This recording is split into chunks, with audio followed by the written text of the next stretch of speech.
Hey, Blackmore Social Club, God bless America.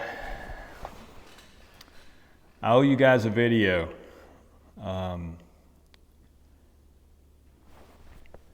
This is the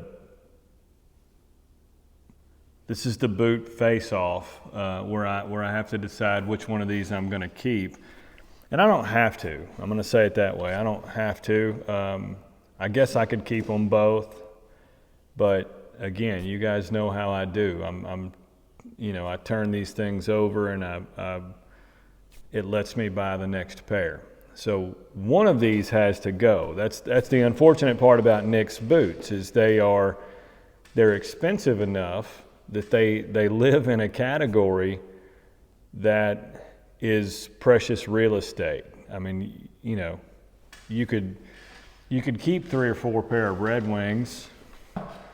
You could keep 3 or 4 pair of Parkhurst. And don't get me wrong, if you've got the dollars, I'm sure you can keep 3 or 4 pair of Nicks. But in my case, I want that spot on my shelf for something else. And I'm narrowing down what it is that I'm looking for. I'm narrowing down things that I like and things that I don't like, things that I care for, things that I don't care for. And so here we are. Both of these are really expensive boots. We've talked about that in earlier videos. This is the 67 last Wicket and Craig milled buck brown. I guess I would call this a formal boot. I mean, this is more of this is a more out and about boot. I mean, this is what you'd wear if you were trying to, I guess it could be a date night boot, it could be a going out boot, it could be an office boot, all the above. This has got the Western sole, quad bug heel stack or heel lift. You know what I feel about Nicks? I mean, they have tremendous build quality. They use great materials. Sometimes they're a little bit skewed when you get that last that's a little bit twisted, but again, it doesn't affect anything in that. I mean, this is high quality leather, hand lasted, stitched down, the double rows. Everything is just spot on about these boots. The biggest compliment I can pay them, this has got that tumbled finish, embossed deer grain. I mean, it's just a good looking boot. Good looking boot.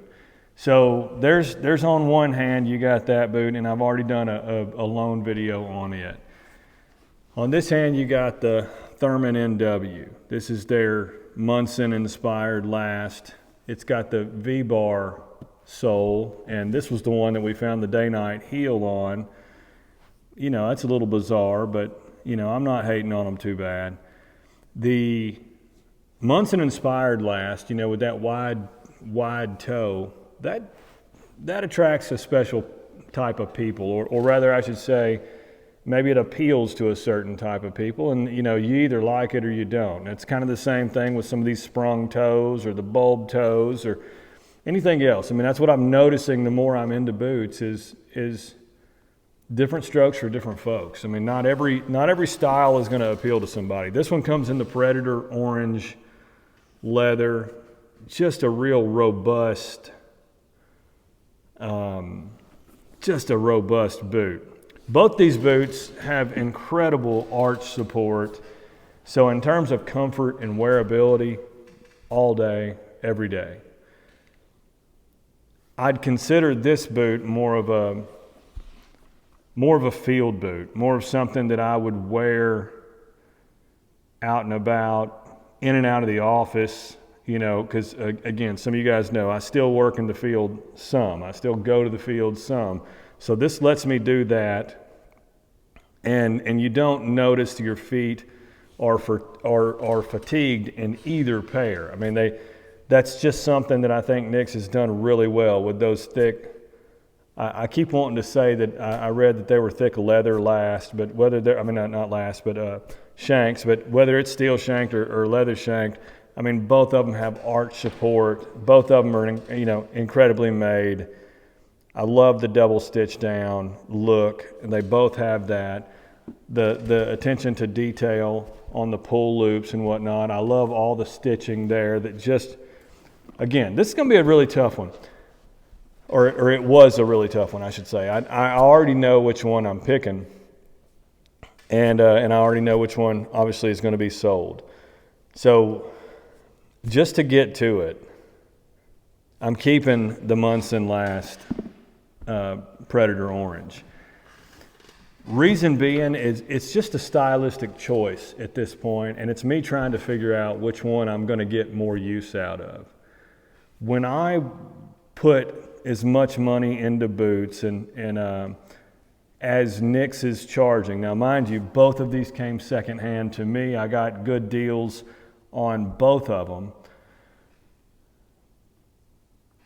So when I'm talking about pricing and all that kind of stuff, I'm just kind of putting my mind in the place of somebody who bought it new. So what I'm getting at is, if I were to have paid what Nick's charges for these boots, I'm going to use them for a very specific thing. I'm going to wear them for a very specific thing.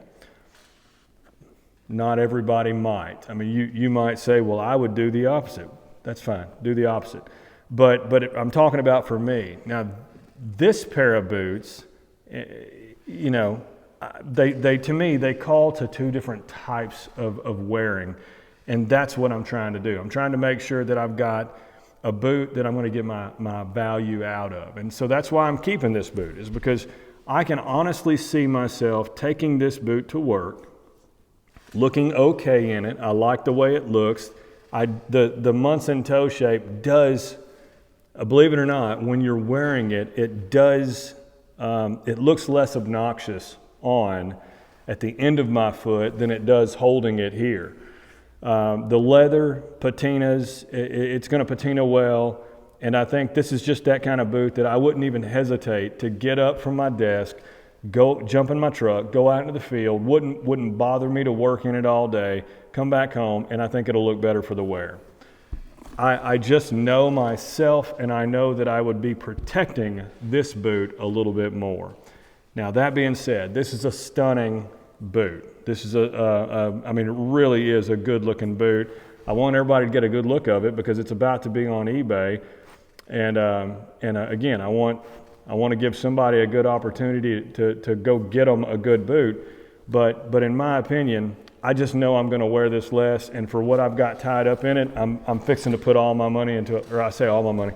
I'm fixing to go out and buy another boot, so we can keep this thing going. So I promise I won't keep you guys any longer than I have to. I've already done reviews on both of these, and I call them reviews, but you know what I mean. It's a redneck talking boots, really, it's a piss poor review if you want to know the truth, because half the time I get the things wrong about it. So I totally expect you to do your own homework and research, but you're just getting my take on what I'm holding in my hand and why I chose what I chose. So at the end of the day, stylistically, they're both sharp as hell. This one just tends to be a little bit dressier, a little bit more formal, and I am eat up with that type of boot. So for that reason, this Wicked & Craig Milled-Buck Brown Nick's boot is gonna be up for sale. This is an 11E, so a little bit wider in the toe box. This should, like I said, this should do somebody good. You guys be blessed. I'm just like I said, I'm going to cut it short. I got a lot of stuff to do today, and I just wanted to come out here and spend a few minutes with you and go ahead and put this to rest so that some of you guys could rest at night. I know you've been lying awake wondering which ones I'm keeping, and these are the winners. I'm gonna keep these Nick's boots. I'm gonna work these Nick's boots, and I'm gonna wear them well. You guys be blessed. Talk soon.